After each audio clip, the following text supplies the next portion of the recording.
उनका शरण में जाके तो देखा, उनकरा के आपन बना के तो देखा। अरे जे मानो ही नहीं, भूत प्रेत के भी सप्रेम अपनावेला। मेवा पकवान छोड़ के भांग धतूरा के भोग लगावेला। अमृत छोड़ गरल पान कई के नीलकंठ कहावेला। वस्त्र और आभूषण दुनिया के दे के मृगछाला धारण करेला। ओ शिव, भला अपने भक्त के कैसे भुला दी।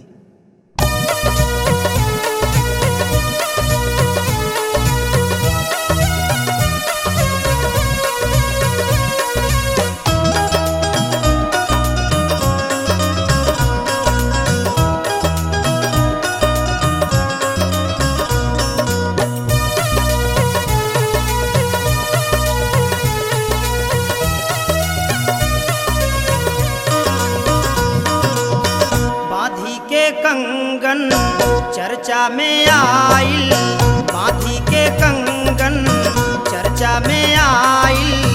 चर्चा के ऐसन असर हो गइल, देखा भक्त से चेला ऊपर हो गई, देखा भक्त से चेला ऊपर हो गई। बांधी के कंगन चर्चा में आइल, बांधी के कंगन चर्चा में आइल।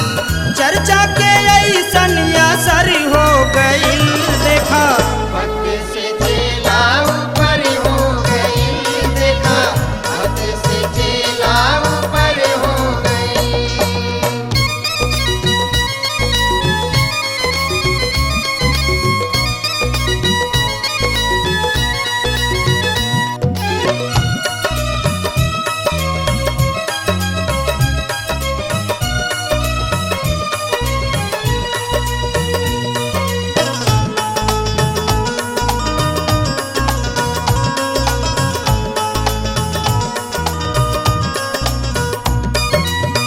मांगी दया महादेव गुरु से, गुरुओं के गुरु त हूँ मैं शुरू से।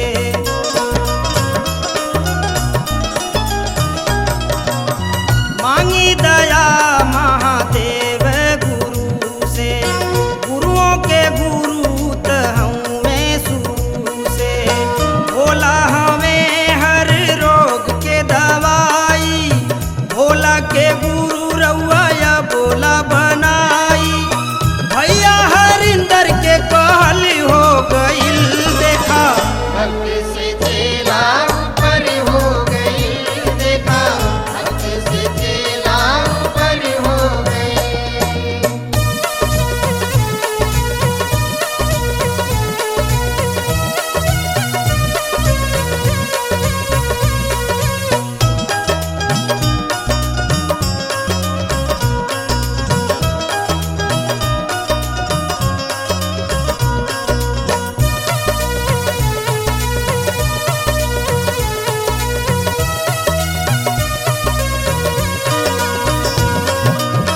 दया के सागर महादेव गुरु हैं, आदि गुरु का घर घर चर्चा शुरू है।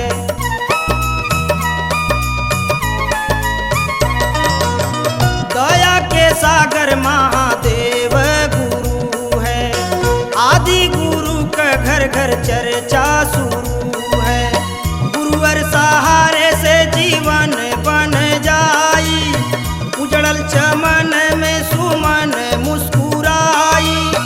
दीदी का कहना सफल हो गई, देखा भक्त से चेला ऊपर हो गई, देखा भक्त से चेला ऊपर हो गई।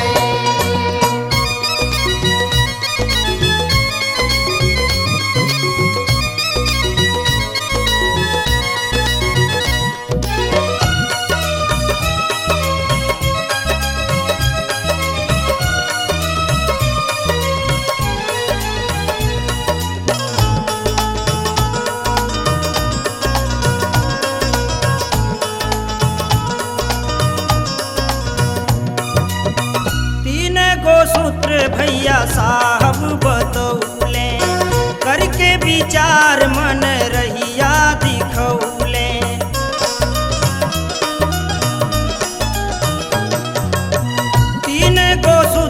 भैया साहब बतौले, करके विचार मन रहिया दिखौले।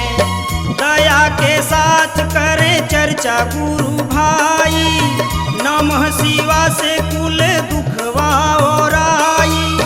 जन जन का मन बिहावल हो गई, देखा भक्त से चेला ऊपर हो गई, देखा भक्त से चेला ऊपर हो गई। पाथी के कंगन चर्चा में आइल, पाथी के कंगन चर्चा में आइल।